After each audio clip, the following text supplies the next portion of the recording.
여러분 안녕하세요. 오늘은 여러분들하고 같이 부끄러움이라는 그 단어, 그 의미를 갖고 한번 같이 생각을 해보려고 합니다. 부끄러움을 표현한 두 명의 시인을 얘기를 하려고 해요. 누굴까요?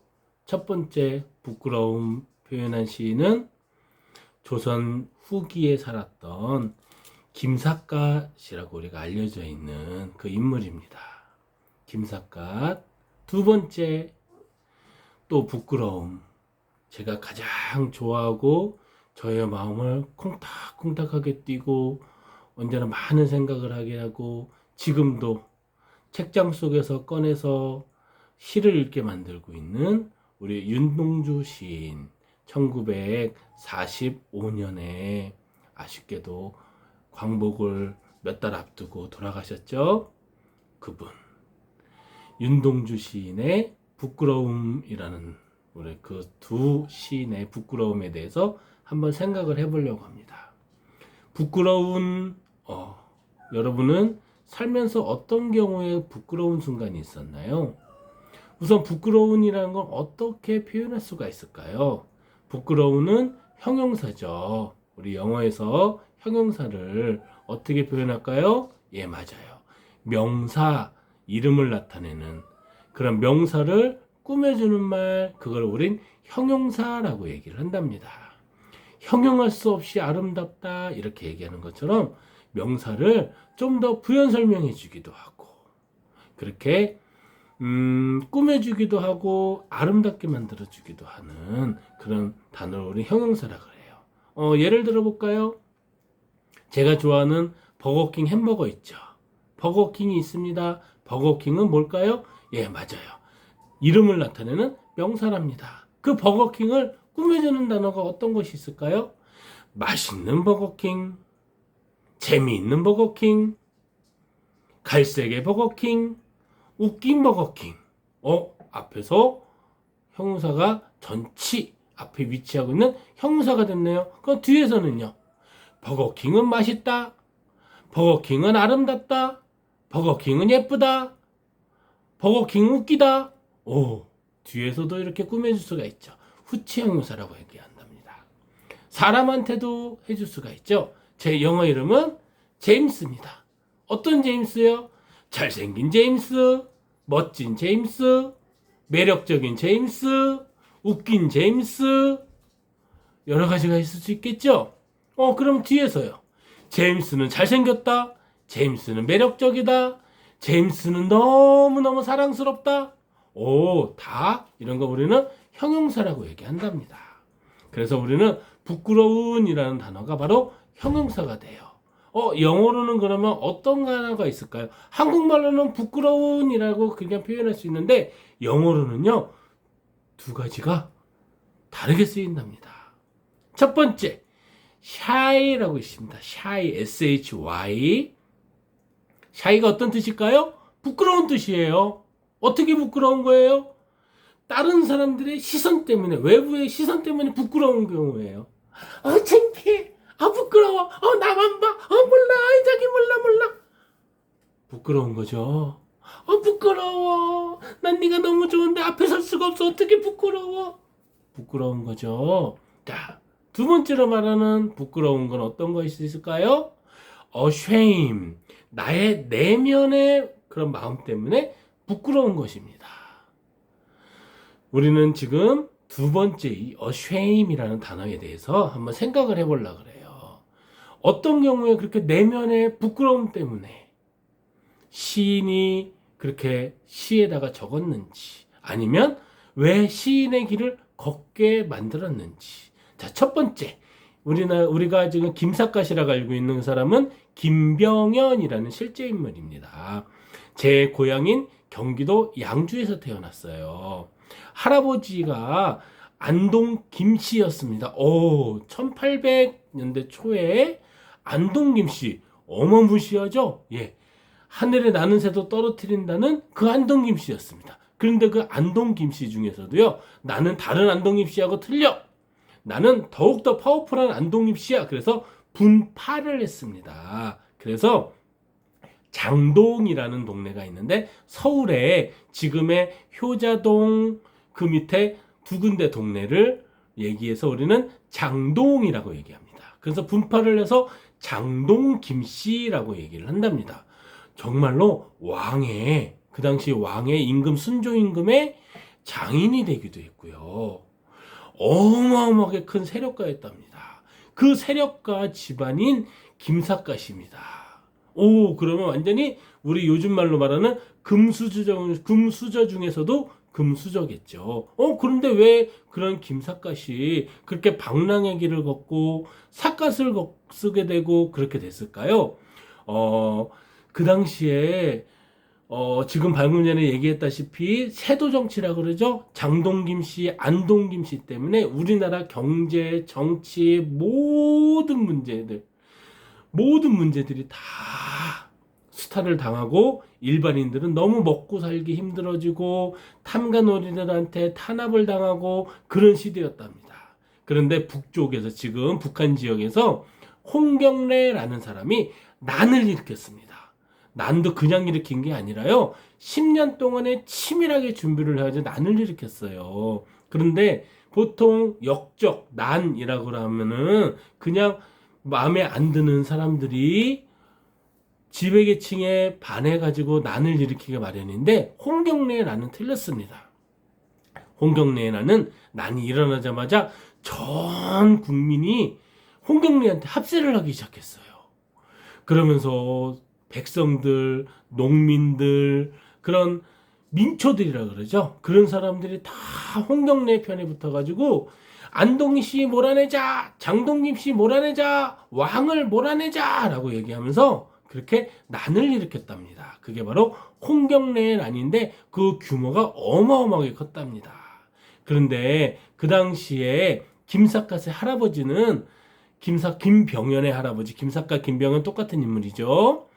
할아버지는 그쪽 지방에서 부사인데 부사가 뭐냐면 큰 관리 이름입니다. 그 관리를 지내고 있었어요. 그런데 투항하라고 홍경래가 투항하라고 관리 너 투항해 우리 편 돼 그랬습니다.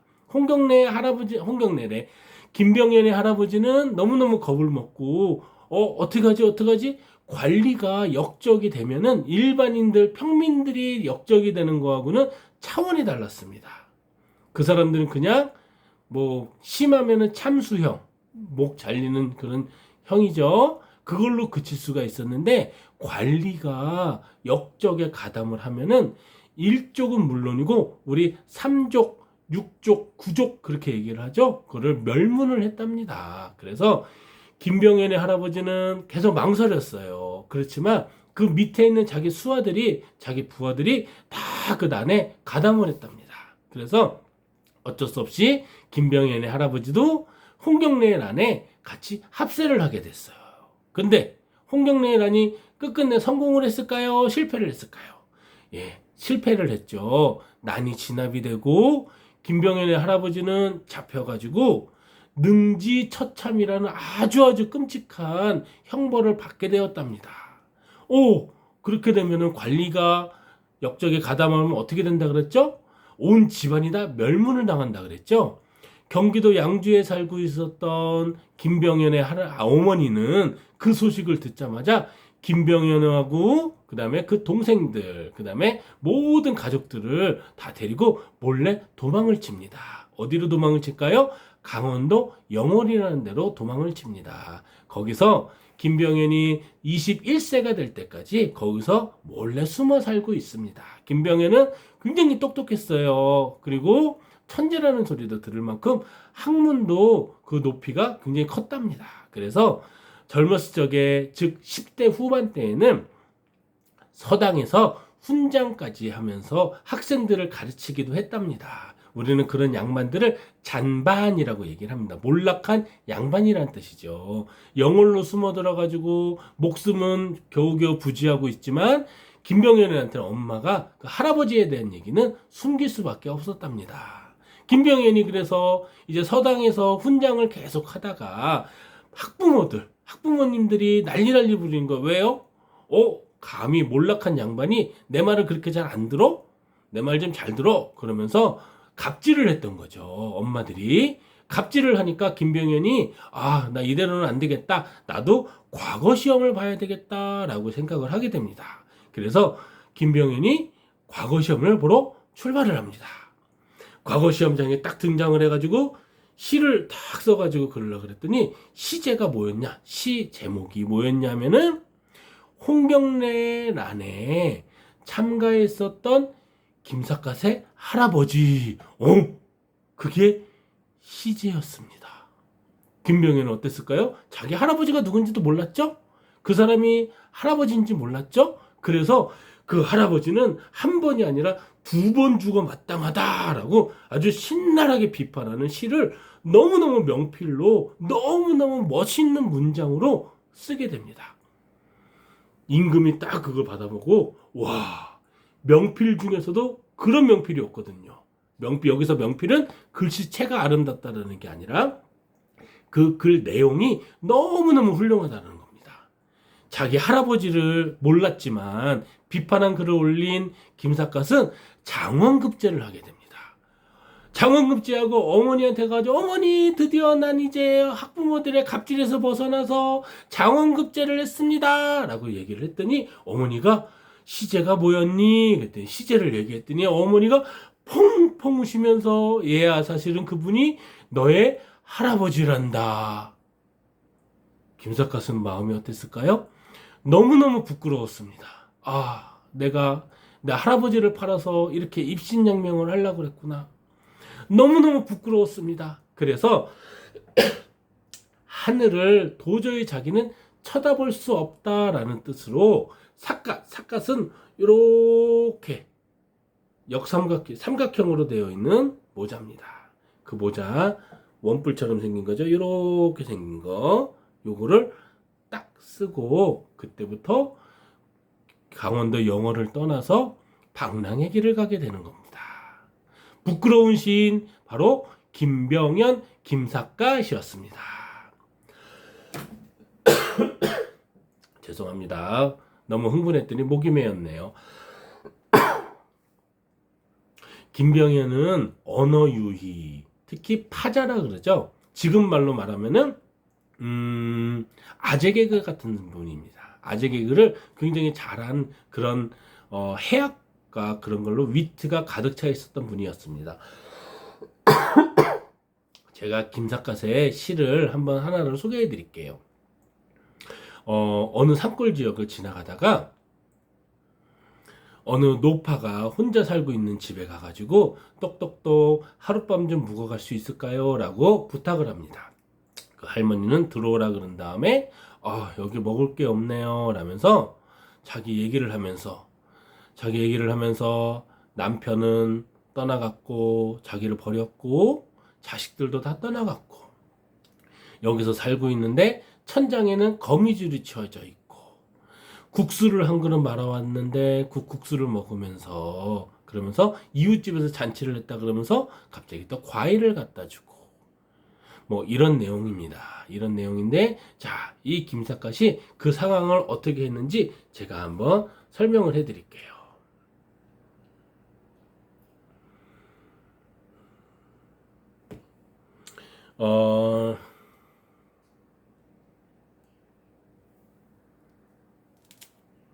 제목은 천장거미집이라는 그런 시입니다. 천장거미집 화로 연불내. 천장에 거미집이 보이고요. 화로에서 연불이 나고 있습니다. 국수 한 사발 간장 방종지. 국수를 줬더니 거기다 간장 방종지를 말아서 먹었네요. 이웃집에서 사과를 갖고 오고 그랬습니다. 강정 빈사과, 대추 복숭아. 그거를 먹고 났더니 갑자기 옆에서 똥개가 한 마리 나타났습니다. 월이 산냥개, 변소 구린내, 똥냄새 나는 강아지가 와 있다라는 겁니다. 이게 무슨 시야? 자, 천장 거미집, 하늘은 멀어서 잡을 수가 없고, 화로 연불내, 꽃은 시들어 나비도 찾아오지 않는구나. 국수 한 사발, 국화꽃은 한 모래밭에 피어나고, 간장 반 종지, 나뭇가지 그림자 반이나 연못에 들이웠네. 간장 빈사가 강가 정자의 가난한 선비가 지나가다가 대추 복숭아, 곤드레 만드레 소나무 아래 엎드렸구나. 월이 사냥께 다른 기울어 산 그림자도 변화했는데 변소 그린네. 장꾼들은 시장에 돈을 벌러 오더라. 자, 이게 바로 파자죠. 우리나라 말과 한자를 교묘하게 섞여가지고 이렇게 기가 막힌 시를 만들어낸 그 김삿갓의 시를 하나 소개해드렸습니다. 자, 하늘을 올려다보기 부끄러워하면서 평생을 삿갓을 쓰고 유랑을 다녔던 김삿갓. 저는 개인적으로 고향이 경기도 양주라고 말씀을 드렸죠. 양주의 저 회암동이라는 데 가보면 김삿갓의 생가터도 있고 김삿갓 문학관도 만들어놨고 그 다음에 벽화도 만들어놨고요. 김삿갓 그 다음에 문학제도 지금 하고 있답니다. 거기서 많은 우리 아마추어 시인들이 자기 작품들을 뽐내고 있고요. 근데 강원도 영월에서는 어떻습니까? 또 김삿갓 문학관이 있죠. 그래서 거기도 김삿갓이 살았던 생가터도 있고요. 젊은 시절을 보냈던 그런 유적지 같은 경우도 굉장히 잘 가꿔져 있답니다. 자, 저는 어디가 김삿갓의 고향이라고 말을 할 수는 없습니다. 여러분들이 알아서 판단을 하셔야 될 것 같습니다. 자, 두 번째. 김삿갓에 이어서 윤동주라는 시인이죠. 윤동주 시인은 1945년에 해방을 불과 몇 달 앞두고 안타깝게도 일본의 생체 실험에 희생을 당하게 됩니다. 평생에 걸쳐서 시를 썼는데 그 시가 부끄러움이라는 단어를 엄청나게 많이 사용을 하고 있으면서 윤동주 시인은 왜 부끄러워했나? 무엇이 윤동주 시인을 부끄러워했을까? 그거에 대해서 많은 생각을 하게 한답니다. 윤동주 시인이 1945년도에 돌아가시기 전에 1943년에 일본한테 잡혀가면서 그의 윤동주의 후배 정병욱 교수님, 지금 현재 교수님이죠. 그 교수님한테 자기의 시집을 맡기게 됩니다.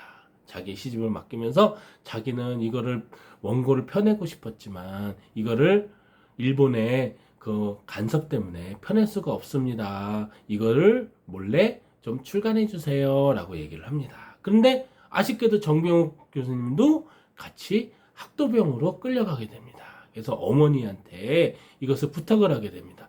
큰 보자기에 싸가지고 어머니한테 맡기면서 이 원고를 나중에 광복이 되면은 꼭 출판해 주세요 라고 부탁을 합니다. 그 어머니는 그거를 들고 항아리에다가 숨긴 다음에 지하에다 감추게 되죠. 그러고 난 다음에 윤동주 시인도 죽고 해방이 된 다음에 그 시집이 우리 눈앞에 펼치게 됩니다. 그게 하늘과 바람과 구름과 별과 시 맞나요?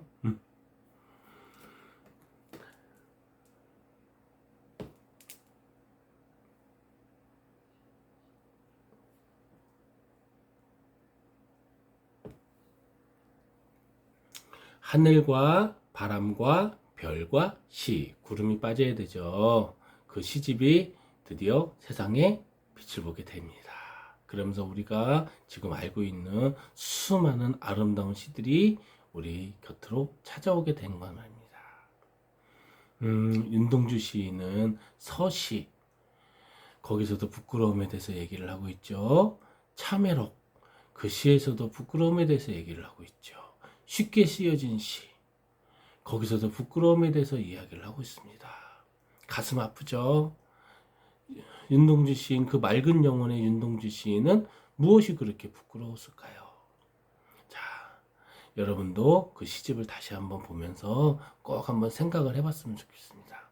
죽는 날까지 하늘을 우러러 한 점 부끄러움이 없기를. 잎새에 있는 바람에도 나는 괴로워했다.